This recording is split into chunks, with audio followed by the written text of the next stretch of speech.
Hi, my name's Tim Sanderson. I am a mechanic who works for Classic and Modern Motors, and I worship at St Mike's in Kelburn. A key part of the gospel message for me is go and make disciples who make disciples. That's been a really big part of my learning in the last few years, and has taken a few different forms.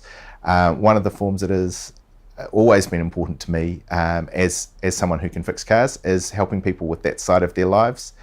What I've started to do as a result of learning about discipleship is starting to find more creative ways of doing it.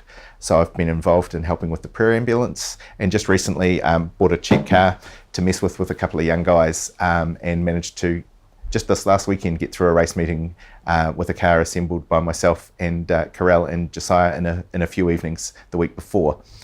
So big thank you to those guys, and big learning experience for me to actually ask people for help rather than be the person who provides help.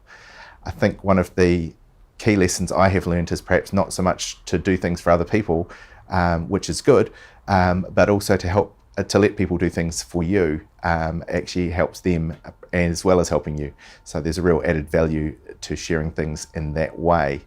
Another way that I find really important is to pray for people, and also when things aren't going well, to ask people to pray for you, and the follow-up, of course, when things are going well, again, just to let people know that things have come back on track.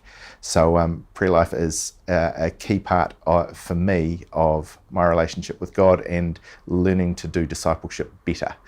I've really appreciated the 3DM tools and have found that process has really made me think outside the square and to seek to do better in all I do. I have the fortune of working with people who don't necessarily know God, and that just gives me an opportunity to sometimes have those conversations or to offer to pray for them if something isn't good. And it's received well sometimes and not as well others, but I feel like if people know you are someone who cares, that really makes a difference, even if they're not necessarily interested in faith at this point. And perhaps that will make a difference for them later, or perhaps it's just a privilege to pray for them now. But always worth offering to do what you can.